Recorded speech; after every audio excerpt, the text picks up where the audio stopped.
In this podcast, two Gen Xers are taking a trip down memory lane, revisiting and reflecting on the cinema of the 1980s. We'll look at the hits and the flops, the studio blockbusters and art house indies, the critically acclaimed, and the universally reviled. The series is hosted by me, Lisa Molinelli, a writer and librarian, and features Dustin Morrow, a filmmaker, author, and professor of film. So pull on your legwarmers, crank up your boombox, and hop in the DeLorean. It's time for the Long Rewind. Welcome to the Long Rewind. I'm your host, Lisa, and with me as always is Dustin. Hello. And we're here to talk to you about the films of the second half of 1985, July through December. Let's get into it. Yeah, let's talk about it. So, key films of 1985, part 2. What do you think? Well, as I mentioned in the episode on the first half, this was considered a disappointing year for the box office. It was down about 20% from the previous year. And part of the blame for that was placed on the glut of teen-oriented films. Mm-hmm. As I said in that episode, it may have been bad for business, but it was great for us because it was just a golden age of teen movies. And I'll always hold that the 80s were the best decade for teen cinema. Mm-hmm. I mean, it was a decade that took teens seriously, and John Hughes is the name that most often gets associated with that, but there were so many other great teen movies being made in that decade outside of John Hughes. And I suspect that the teen movies of the 80s have pretty much influenced teen movies ever since. Oh, for sure. To a huge degree. So So let's start by talking about the teen movies. Okay. And you can't do that without talking about perhaps the biggest teen movie of all time, which is Back to the Future. Yeah, I mean, when you said that in 85 was not a great year for box office or whatever, I was like, are you kidding me? I mean, looking at some of these movies, I think they just mean in comparison to 84, which is always Hollywood's thing, is they have to always be going up. And, you know, when there's a downturn, everybody looks to blame somebody. Tough comparison, but yeah.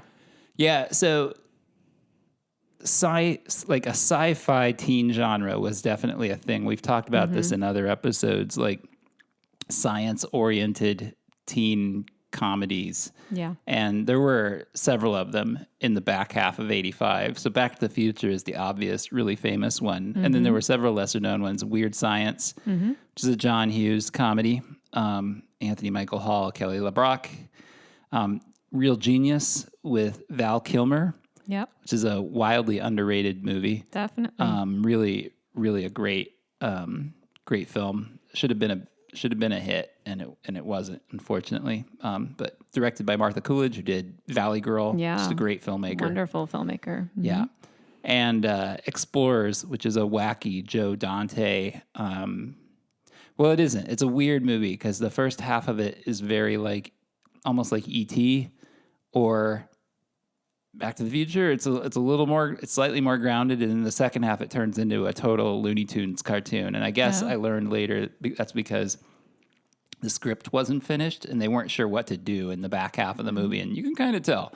But the first half of that movie is great, and it's about three tween boys. Ethan Hawke and River Phoenix are two of them who build a spaceship and go to space and meet some aliens. So it's the part where they meet the aliens that's a little stupid. But the stuff at the beginning where they're building the spaceship and testing it out is really fun. And it's fun to see a young Ethan Hawke and a young River Phoenix. Yeah, no doubt. Yeah. You've seen all these movies, right? I haven't seen Explorers. I, of course, have seen Back to the Future and Weird Science and Real Genius. Yeah. Yeah. So there were some other prominent teen movies this part of the year, Teen Wolf. Yep. Which was probably a hit just because of Back to the Future. Fox, yeah. I believe it was shot before Back to the Future. That makes sense. And then released after it, of course, to capitalize on the success. It is what it is. It's not a good movie, but for people who were young in the 80s, we love affection it. For it, absolutely. We won't apologize for that. Nope. Better Off Dead. Love Better Off which is a cult Dead. classic for sure. Mm-hmm. A lot of quotable lines. That's John Cusack, Yep. who famously hates that movie. Yeah, I was really surprised to find out that he hated it and didn't realize it was like a wacky black comedy. Yeah, he claims to not really know what he was making. When you see the movie, it's You're sort of like, how did you not get it? Shout out to my brother who he and I saw that movie together, and it's just one of our favorites. Love it. Yeah. Yeah. Yeah. It was it's a dark comedy about a guy whose girlfriend breaks up with him, and then he tries to essentially kill himself and keeps failing at it. Yeah. Which sounds grimmer than it is. It's not at all what it feels like. Which There's is a lot of very other wackiness. It's broad, very absurd comedy. Mm-hmm. The Legend of Billie Jean came out, another movie that's since become kind of a cult classic. Helen Slater basically playing a Joan of Arc figure in the form of a teenager. Oh, I never thought of it that way. Yeah, that's the idea. That's, she gets that haircut halfway through it. Yeah. Invincible by Pat Benatar was is the song that forms the basis of the score of that film and was a big hit. The Journey of Natty Gann. Oh, I love which is a Walt Disney Pictures live action movie that came out that year. Meredith Salinger. It's set during the Depression, isn't it? And her father goes off to work and she goes to find him. He's off in the forests of the Pacific Northwest and she's going to track him down. Another John Cusack movie. I was just going to say. Actually. Yeah. Very lovely film. It is lovely. Great movie for kids. That movie. If you're looking for a good movie to show your kids. It's really quality, well made. And Fright Night. Yep. Which is a really fun movie written by Tom Holland, who went on to do like Child's Play, did an early film that I really love called Cloak and Dagger. Just kind of an interesting genre writer. And it's about a teenage boy who has a vampire move into the house next to him, and no one will believe him, essentially, except this host of a... well, this is something we probably have to explain because this doesn't exist anymore. And it was really kind of on the way out even when you and I were kids, which is the hosted horror film on Friday or Saturday night on local television. I mean, isn't this kind of where Elvira comes Exactly, from? yeah. This used to be a thing more in big cities. I didn't grow up in a big city. We never had anything like this where I was growing up. And so Fright Night was kind of my reference point for this, and Elvira, who was one of these hosts. But essentially...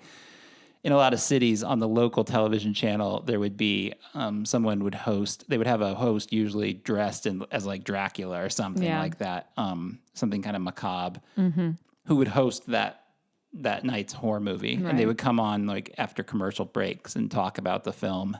And essentially in Fright Night, that's who our hero Charlie recruits to help him. It's a character played by Roddy McDowall. Oh, right. Yeah. Remade in 2011. It's actually a really great remake. One of the better horror movie 80s horror movie remakes. Yeah, it's worth a watch. Yeah, it's really good. What else did you note? What else did I note? In key films in the second half of '85. Let me take a look here. Well, After Hours.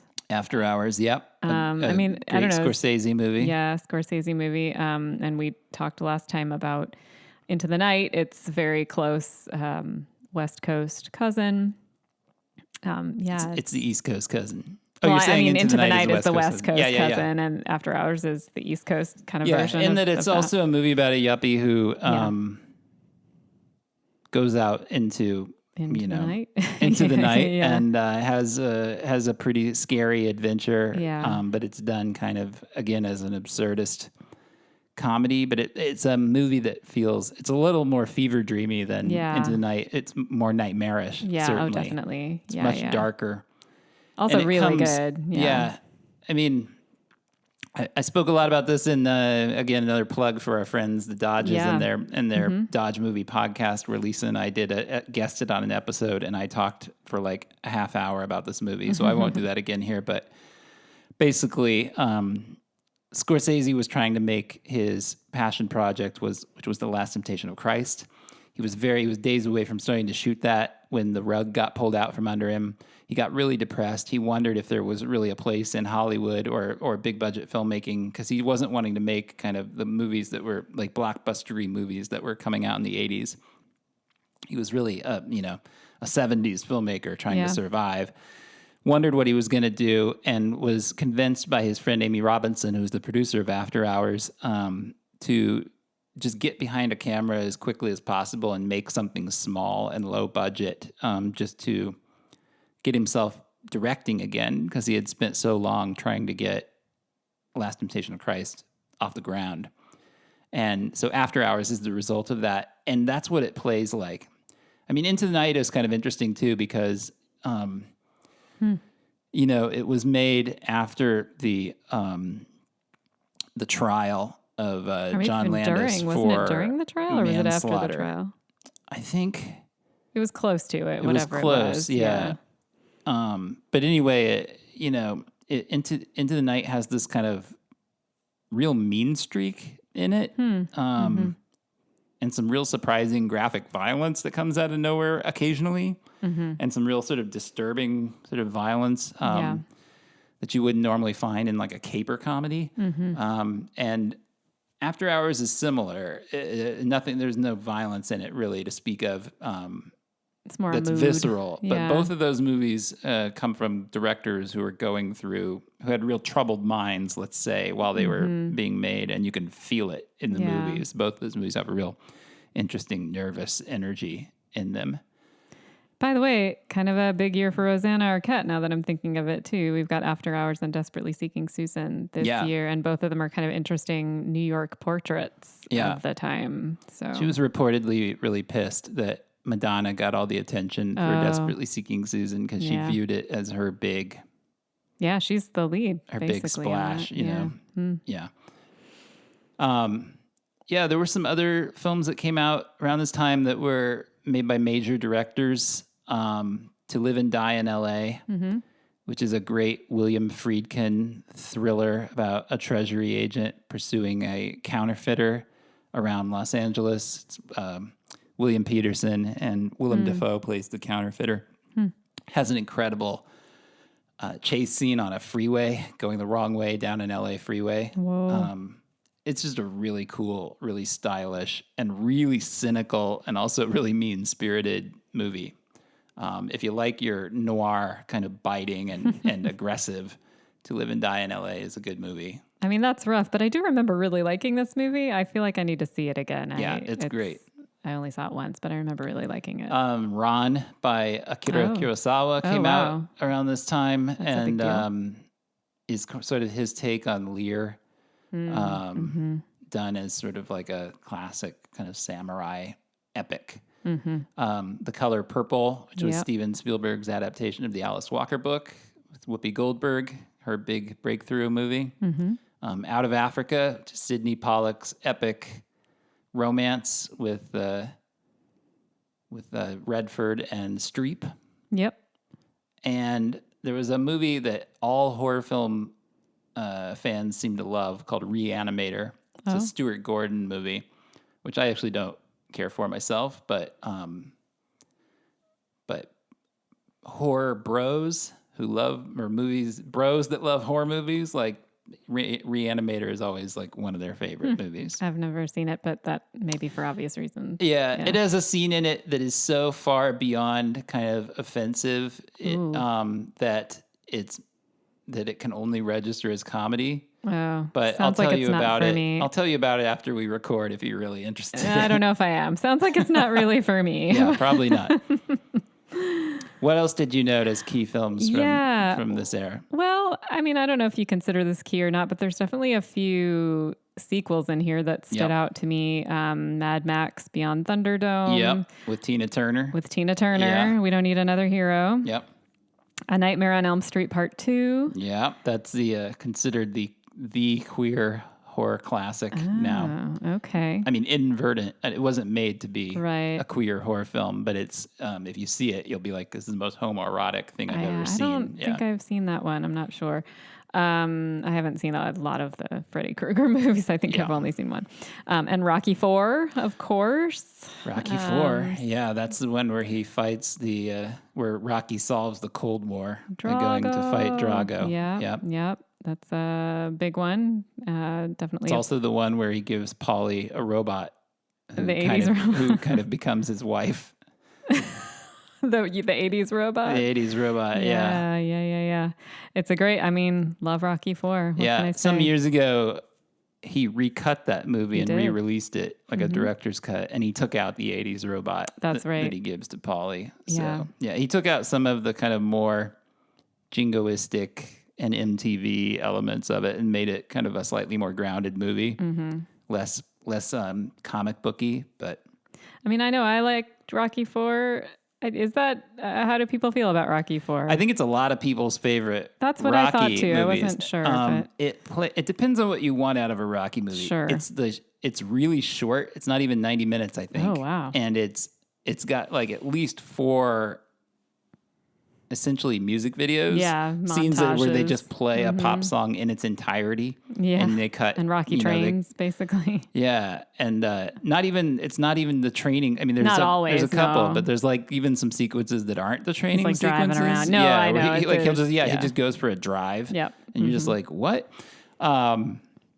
It's like the sugary. It's like the lightest weight. Yeah. Kind of Yeah. most sort of pop art, kind of MTV of all the rock. It's just a world apart from the first Rocky. Oh yeah, movie. I love something about almost all of the Rockies. The first Rocky's so amazing, also just for completely different reasons, except for the fact that Rocky's in it. But, It has a great soundtrack. It does have a great I'll say that soundtrack. for it. Yeah. What else? Clue. Clue, yep. Yeah, love Clue. That's That was based on the board game yeah. and released in theaters with 3 different endings. So Yep. depending on which theater you went, you didn't know which ending you were going to get. Yeah. Yeah. Yeah, and has a really just blockbuster, amazing comedic cast, like heavy hitters Yeah. all over the place. So Yeah, much fun. for Love sure. that movie. Big fan. I didn't see it in the theater though, so I've never had the experience of seeing it only with one ending. I've only ever seen Yeah. all of the endings. Yeah.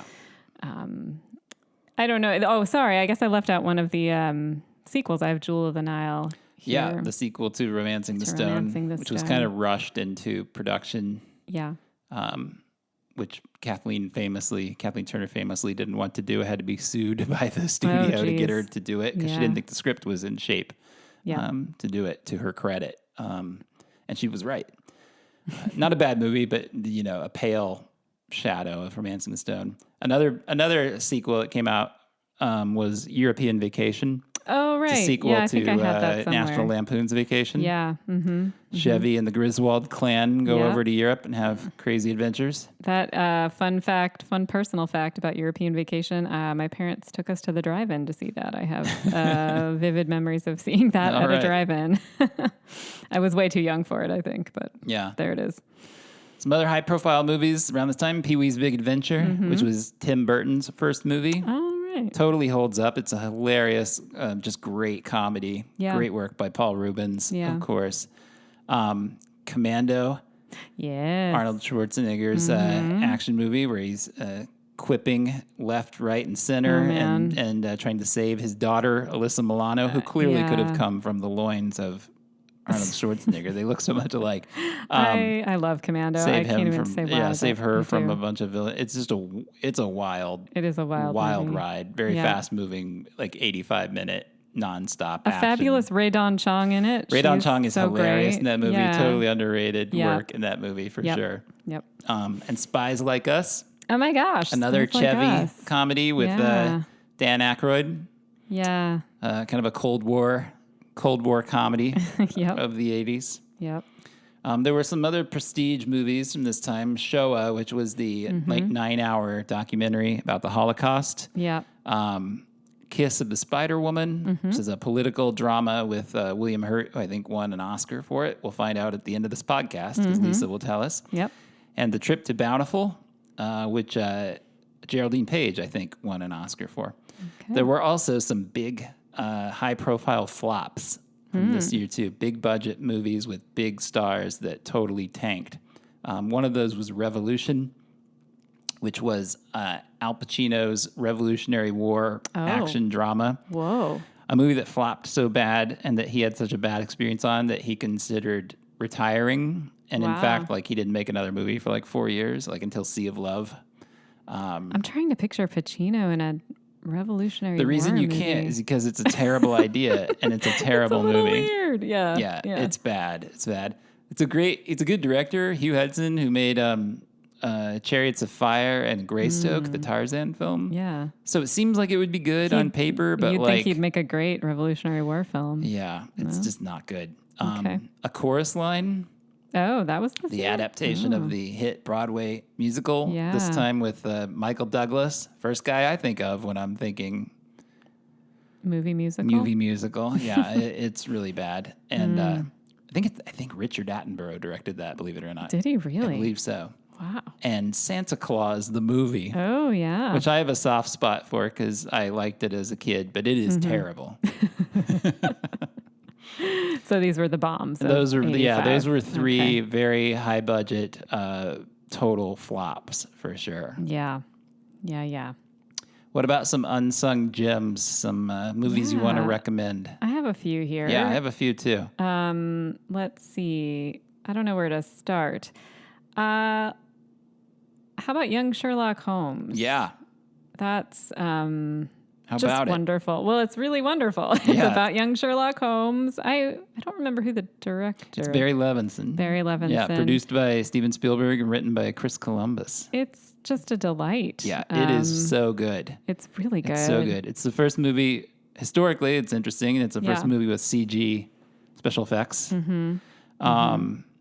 Yeah, it's just so charming. It's and really charming. It's got like echoes of Indiana Jones in it. It's got a wonderful score by Bruce Broughton. It's just a great high adventure movie for the whole family. I guess I should explain. It's well, you'd probably do better, but Sherlock Holmes is at a boarding school, and Watson shows up there at the boarding school, and they're sort of quartered next to each other, and they become friends, and the rest is history. Yeah, they get swept into an adventure involving a mystery and religious intrigue cult and sacrifice and psychedelic drugs, and it's just it's a super fun movie. Yeah, it's really great. What else?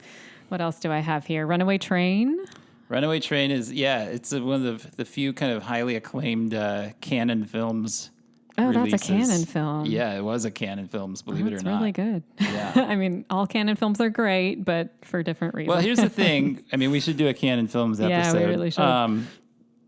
They were Menachem Golan, who is the guy, the creative force at Canon Films, was just a lover of cinema, and so Yeah. of course they made their bread and butter off of Chuck Norris and Charles Bronson movies and genre films, ninja movies, and breakdancing movies. But he also put out films by John Cassavetes, Godard. Yeah. I mean, Zeffirelli, and all of these filmmakers, when asked about Canon Films, said that they were among, if not the best producers they ever worked with, because they were so supportive of, and so they didn't interfere with their process. And so good directors occasionally made movies for Canon Films, for sure. And they also bought movies overseas to release in the United States that were not commercial, like art house stuff. Yeah. And who directed Runaway Train? There's a guy named Andrei Konchalovsky. Okay. Yeah, it's about two guys that escape from prison in Alaska or someplace, and they escape onto a train, which the conductor dies on, and so it becomes a runaway train. And then the officials learn that they're on the train, and so it becomes this kind of chase movie. It's a great action movie. Jon Voight was nominated for an Oscar. Eric Roberts is good in it. Right. Rebecca De Mornay is in right. it. Yeah. It's really, I've only seen it once, but man, I remember it being really, it's really solid. good. Silverado. Silverado, I love. Yeah. It's a wonderful Western. One of my favorite Westerns. Yeah, period. it's so good. So Unbelievable cast. Yes. Costner, Kevin Kline, Danny Glover, Brian Dennehy, Linda Hunt, John Cleese, Scott Glenn. It's just fun. It's like it's Lawrence Kasdan who wrote the Indiana Jones movies, made Body Heat, Big Chill, Grand Canyon. Great filmmaker. And it plays like somebody told him, you're only ever going to get to make one Western. And so it's like throw in everything you ever want to do in a Western. And so it's got tropes. everything. It's got it's got everything you would want out of a great Western, including ending in a duel in the middle of the street. Yeah. I mean, I just remember it being just a real knockout and a good time. I really like it. It's a fun, super fun, lightweight movie. And everyone is so good in it. Yeah. Silver Bullet, speaking of silver. Yeah. The wonderful Silver Bullet. It's not considered a good movie by most people. So here's your chance to mount a defense. Well, I mean, Stephen King's Silver Bullet, based on his novella Cycle of the Werewolf. Yes. Yeah. So starring Corey Haim, Gary Busey. And Megan follows. It's about a werewolf that stalks a small New England town. Yeah. All right, here you go. Well, mount your defense. Go. I mean, I just love this movie. It's got such a good mood to it. To me, I don't know. I mean, the werewolf is almost beside the point to me in this movie. It's all about this small town and the fear in the small town and the way the town deals with it. I think the acting's really great. Gary Busey, Corey Haim, and Megan Follows are all just so wonderful in it. Is it Megan Follows? I think it's Megan. It's not Megan Follows? It probably depends where you're from. I usually hear Megan of Anne of Green Gables fame, by the way. Is that how you always pronounce that name? If you saw the name Megan, no, I mean, as an East Coaster, we usually say Megan. Okay, yeah. That's normal for me. I don't know. It's the mood. It's the acting. I think it's got some really great sequences in it that are actually pretty scary. The werewolf, the werewolf himself is not that scary. The werewolf is really dumb looking. But some of the suspense sequences are really great. Yeah, I agree. I love it. I think it's a super fun. It's weirdly elegant and kind of haunting and melancholy. Yeah, it is. And it reminds me that Busey, before he had his accident, was just a great actor. Yeah. And I think if he hadn't had his accident and kind of become a celebrity joke, that he would occupy kind of the same space culturally that like Christopher Walken does now. It's like a similar actor who has, is perceived to be a little off kilter, but like also perhaps, a great actor. But he's so great. So it's if you think about like, he's a great villain in Lethal Weapon. Mm-hmm. He's really fun in Point Break. He's as the so fun in Point Break, He's great in the Buddy Holly story. Oh, yeah. He's great in this old movie called Carney with Jodie Foster. Oh, boy. Just a really interesting actor who made really interesting choices. And apparently he ad-libbed his entire part in Silver Bullet. Oh, I mean, some of it you can tell is good ad-libbing. I didn't realize the whole part was. Yeah, it's great. And he does something interesting in that movie, which is he has to, if you think about it, so Corey Haim, it's sort of a Boy Who Cried Wolf situation. Corey Haim learns that it's a werewolf that's stalking this town, and no adult will believe him. Yeah. And except for his drunk Uncle Red, played by Busey. Uncle. Yep. And Busey has to sell the audience that he loves the kid so much that he's willing to do these things that he doesn't really think are a good idea, like melting down their silver jewelry into a silver bullet and like, investigating the werewolf and stuff that he thinks is insane, but he does it anyway because he loves his nephew so much. It's actually kind of moving in a way. It's actually, to me, very moving. And just some really great Stephen King writing in there too. A lot of the themes that you expect from Stephen King that are not even just the overt scary themes are in there. So,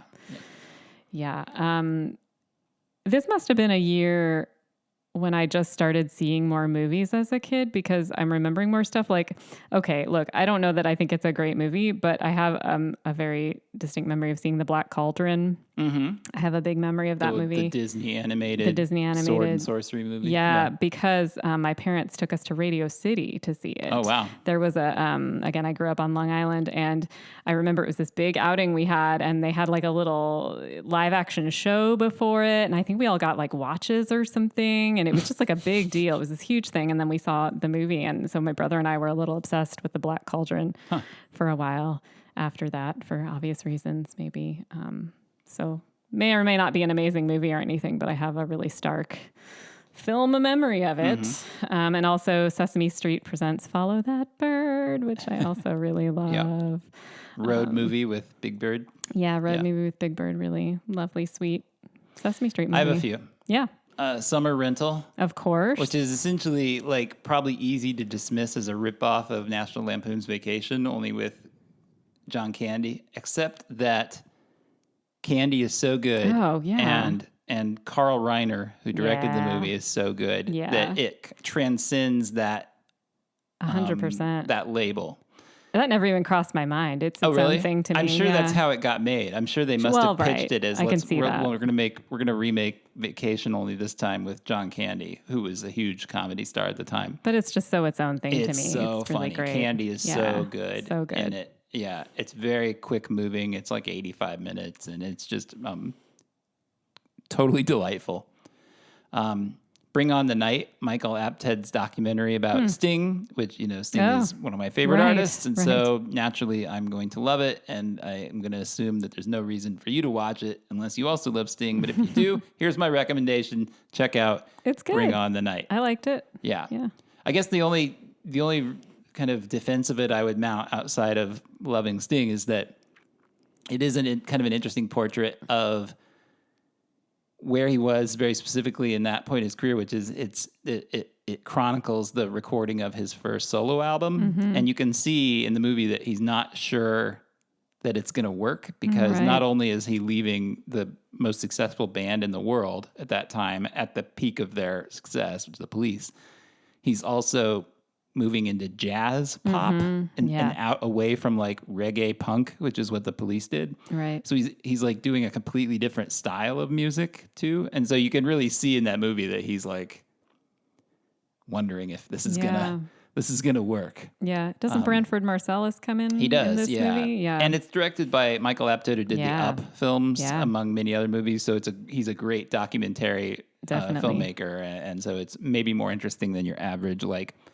rock star vanity project. But anyway. I found it very interesting. I like Sting though. So, and then the last one I want to mention is a movie called Remo Williams, which wasn't reviewed well at the time. It's based on a series of paperback adventure novels called the Destroyer series about a cop who is shot and gets sort of inducted into this sort of secret espionage organization to go on missions, and he gets reconstructive surgery so he doesn't look like himself anymore, and he learns martial arts, and it's very goofy and very fun. Fred Ward is great in it, has an incredible sequence that was shot at the top of the Statue of Liberty, a great action sequence. Kind of what it's known for. Yeah, right? it's what it's sort of famous. It's on the poster. The cover, or the poster. Yeah. So not a great movie, but just a really fun action adventure movie from the 80s. Feels very, very 80s. Yeah. Did you have any other unsung gems? Well, it's a movie I think I've only seen once, and I just remember it being really interesting. Trouble in Mind. And I don't even remember a lot about it. I remember the mood being kind of interesting, although I remember it also being kind of long and I think twisty. It's an Alan Rudolph movie. Okay. It's kind of a neo-noir, if I remember right. I've only seen it once too. Yeah. All the music was by Marion Faithfull. Yeah, the right? music's lovely and and very kind of like sort of haunting, laconic jazz score and feeling to it. Yeah, but I don't remember a lot about it either. Yeah. Was it Chris Christopherson? Is that who was in it? I thought it was a Carradine. Isn't there a Carradine in it? Maybe Chris Christopherson's also in it. Yeah. Well, that would make sense. Daryl Alan Hannah, Rudolph I think, is used in it. Keith Carradine a bunch of times. I so. remember Keith Carradine and I remember Daryl Hannah, and I remember them being a couple and there being some noir elements and it being kind of lovely and melancholy and liking that about it. Yeah. So, yeah, that's all I have. All right. I'm going to jump to B movies. Yeah. Which I'm going to kind of put together with, sort of B movies / So Bad It's Good. I'm going to do them both together because the three movies I've noted here fit both of those descriptions quite well. Similar ones. I just have to say, I know you've heard me mention canon films a lot in this podcast because I find them so fascinating. Yeah. Like, I just think they're so interesting. They are probably, interesting. not that we need to at this point because we've talked about them so much, but we should probably do a whole canon films episode. Yeah, I think so. Anyway, It was a banner year for Canon It Films was. classics. So in addition to Runaway Train, which Lisa mentioned earlier, they also put out American Ninja, Sam Furstenberg's Sam the Sham. martial arts classic, introducing Michael Dudikoff? Dudikoff to the action movie world. Just an incredible bananas movie where every scene is sort of more ludicrous than the one that came before it. It's just a wild movie. Invasion USA, starring Chuck Norris, defending America against a group of terrorists that land on the shores of Florida and decide to take over America like one small town suburban street at a time. Is that the one where they blow up like a real street of houses? Yeah. So there was a street that was, I think they were demolishing it because they were expanding an airport somewhere in Central Florida. And so they were going to demolish all the houses on the street. It was just a very kind of normal suburban looking street. Yeah, this is going to happen anyway. And so Canon... in true Canon fashion. In Canon fashion said, well, we'll pay you a little if you let us blow up every house on that street. Yeah. And which is something they were kind of essentially going to have to do anyway. Yeah, right. And so there's this unbelievable scene that was, I guess, essentially one take because it would have to be. The terrorists roll onto the street and they get out of their car with a bazooka and then they just systematically just keep blowing up every house on the street. It's pretty incredible. Yeah. It's insane. Yeah. And speaking of insane, maybe the most insane movie that Canon ever released, and boy, is that saying something, is a film called Death Wish 3, which is miles away from the original Death Wish, which is a fairly serious drama action thriller. Well, not action, but drama thriller about a pacifist who is driven to become a vigilante, made in the shadow of record crime and issues with crime in New York City, and meant to be kind of a semi-serious observation of that based on a real serious novel. By the time they got to Death Wish 3, though, that was out the window because Death Wish 3 is just it's a cartoon version of The Hood. It was shot entirely in London. Right. Passing for, I guess, the Bronx. Probably. Where Bronson's vigilante comes to visit a friend in the Hood, finds out that his friend has been hospitalized by the local gang, and just goes to war with this crazy cartoonish street gang for the next 90 minutes. One of the gang members, right? Who? Alex Winter? Yeah, Alex Winter, Bill and Ted. Of Bill and Ted. Yeah, it is... you can't really describe it. You just have to see it. It is what it is. It is one insane... It's a crazy vigilante movie. Gonzo scene after another, for sure. All right, rewindable moments. Let's talk about some of our favorite scenes from the back half of 85. Okay. What do you got for me? Well, I mean, Back to the Future has a billion of them. Which scene did you pick? I picked, the introduction of Marty, kind of both in 85 and in the 50s. Like, there's that whole thing where he goes into, where he plays the guitar and everything in 85. He goes, what does he go into, Doc Brown's house or whatever? He plugs in, the biggest speaker ever, and he gets shot across the room. Yeah. So I have that.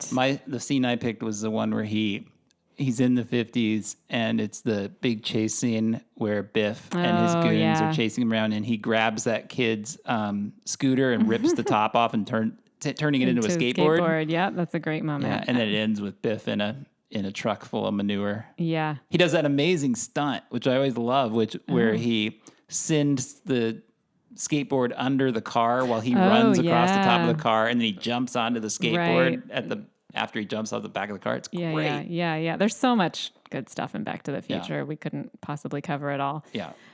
In After Hours, Griffin Dunn's cab ride downtown. Yeah, I picked the Terry Garr. Oh, that's scene. great. I mean, there's a lot of fantastic... What Terry Garr does in that movie just blows me away. Yeah, she's so great. I mean, look, there's a lot of great stuff in After Hours, too. The Rocky IV training montages, Yeah, I had that which too. we mentioned earlier. Yeah. The one where he runs up the mountains, particularly notable. Well, it's cool. They cut back and forth between Rocky doing And it old Drago. school organic, like in the snow, and then Drago like on all these machines. Yeah. Right. Yeah. The old and the new, or whatever you want to call it. Yeah. Clue, the multiple endings, of course. Yep. But I also really like the scene where they all kind of are talking to each other at dinner. I like that too. Better Off Dead has a lot of rewindable moments for me. There's Everyone Knows I Want My $2. But I also really like the dinner scene where the like neighbor family with the French exchange student come over, and Simone. the mom is and the mom's serving just truly awful food. Yeah. The garage door gag's really funny. And when John Cusack prepares dinner at the burger joint for the French exchange student. Silver Bullet, when Megan Follows finally figures out who the werewolf is, where she's kind of going through town trying to find out who it is. Yeah. And really anything with Gary Busey. Yeah. And Commando, the mall scene in Commando. Yeah. And of course, the opening scene at their gorgeous mountain house, which I wish I had. So, yeah. The mall scene in Commando, which is shot at the Glendale Galleria, where they shot, half of the mall movies or half the movies in the 80s that were set in malls. Yeah. Has that amazing stunt where he grabs that ribbon or whatever it is, and he does that Tarzan swing across the entire mall and times it perfectly so he lands on top of the elevator. Yeah. Unbelievable. Just such a great stunt. Yep. It's good stuff. All right, so I had a few. Did you say Real Genius? I didn't. I should have. I think I know what you're going to say. I had the house exploding with popcorn so good. at the end of Real Genius. So good. The freeway chase in To Live and Die in L.A. is amazing. The chase at the end of Pee-wee's Big Adventure, where they're running through soundstage after soundstage. Oh. Pee-wee has disguised himself as a nun. So good. The scene in Young Sherlock Holmes where Sherlock is challenged by his classmate Dudley to solve a mystery within an hour. So he has 1 hour to find this missing trophy. Oh, that's so good. Such a great scene. I love that scene. The big Statue of Liberty action sequence in Remo Williams. Mm-hmm. Just unbelievable stunt work in that scene. And of course, the big regatta at the end of Summer Rental. Oh, where John Candy needs just one more yard of material in his sail in order to win. And he comes up with a very creative solution to win that race. I know you want to quote it, but maybe you want to leave it for the listeners to... Al, he's flying his pants, Al. Al, he's flying his pants. I don't know if it's legal, but I like it. There we go. Maybe one of your favorite movie quotes of all time. I love it. I love that movie. Yep. So do you want to take us through the Oscars and the box office? Sure. Oscars or box office first? You choose. All right, we'll do Oscars first. Best Picture was Out of Africa. Best Actor... I don't know how well that's held up. I don't mean the movie. I just mean that win. Oh, yeah. I'm not sure that movie is as regarded as well today as maybe it was then. It's just one of those... It's a very Oscars movie, right? Mm-hmm. It's international, epic, big movie stars, famous director who was also an actor, sweeping epic. It's like, I think of it in line with like The English Patient. It's like that kind of movie, right? Yep. It's not a bad movie, but it's certainly like nowhere near the best movie of the year. Best actor was William Hurt for Kiss of the Spider Woman, which I think you mentioned. Mm-hmm. Best actress, Geraldine Page for The Trip to Bountiful. Supporting actor was Don Amici for Cocoon. Oh, really? Yep. I didn't remember that. That's fun. It's kind of fun, yeah. Supporting actress was, as you said, Angelica Houston for Prizzi's Honor. And director was Sidney Pollack for Out of Africa. And the best song of the year was Say You, Say Me from White Nights by Lionel Richie. I mean, it was a big Lionel Richie time. Oh, man. So I didn't know Say You, Say Me was in White Nights. It is, yeah. That's the movie. That's Gregory Hines and Baryshnikov, Gregory Hines right? and Baryshnikov. It's like a spy thriller kind of. It's like a Cold War. Cold War. It's not good. Defecting, etc. But the dancing is probably worth There's even a better looking song up. in that movie than that Is that one. right? Yeah, there's a Phil Collins song called Separate Lives, I think is. I mean, not a much better song, I don't know. But man, Say You, Say Me is not a great song. Maybe they just wanted Lionel to come sing it on the Oscars. I don't know. Wasn't 84? I just called to say I It love was. you. Oh, yeah. A couple of years there. The other thing to remember is that until like the last few years, the Academy, the average member of the voting Academy was like in their 60s and 70s. It's the Academy has always been made of older folks, and so they're not going to go for your latest new wave classic in 1985. They're going to pick the syrupy the ballad for sure. Well, and like I said, Lionel Richie was really big Lionel in the Richie 80s, was so huge at the time. To be fair. Yeah. Okay, you ready for the top box office here? Yeah, let's have it. Starting with number 10, we have Spies Like Us at $60 million. The Goonies at $61 million at number 9. Number 8 is Witness. Number 7, Jewel of the Nile. Number 6, Cocoon. Number 5, Out of Africa. Number 4, The Color Purple. Number 3, Rocky IV. Number 2, Rambo First Blood Part 2. So we got Sly in the third and second spots here. And number 1, say it with me, Back to the Future at $210 million. So it's interesting what we said at the beginning of the last episode. We were talking about how the box office was down, and it was partially blamed on that there were too many teen movies. Yeah. In 85.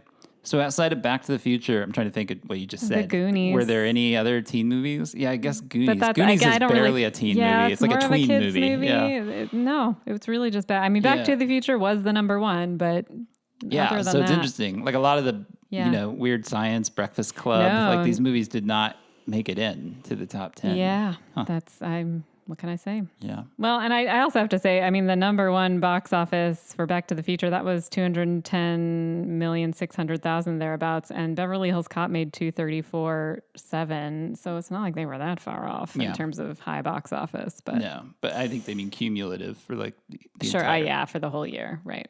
So let's have your top 10.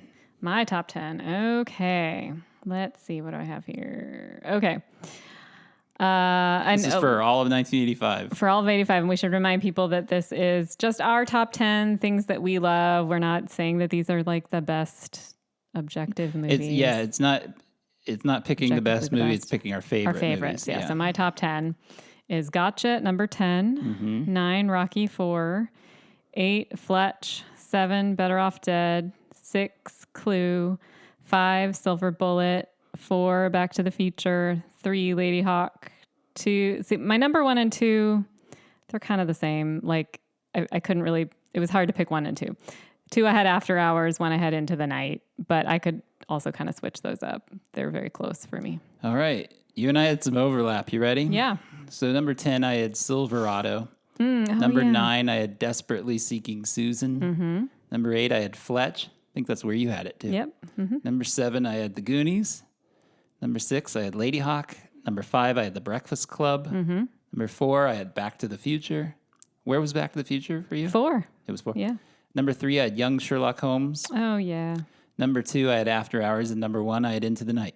I kind of regret now not putting Young Sherlock Holmes and Silverado. They really should have spots in my top 10. Yeah, it's hard though. What would you kick out? I mean, it's tough. It is hard. I don't know. Did you have an honorable mention? Oh, for sure. I mean, I have Brazil. I've got Commando, The Black Cauldron, Summer Rental, Natty Gann, Girls Just Want to Have Fun. I have The Breakfast Club, of course, which is one of Desperately Seeking Susan, A View to a Kill even, Runaway Train, Young Sherlock Holmes, To Live and Die in L.A. I had a lot of honorable mentions. Well, me too. You ready? Yeah, let's hear them. Cocoon, Witness, Lost in America, Mischief, The Sure Thing, Vision Quest, Girls Just Want to Have Fun, Just One of the Guys, Gotcha, Real Genius, To Live and Die in L.A., Commando, Pee-wee's Big Adventure, Silver Bullet, Summer Rental, and The Emerald Forest.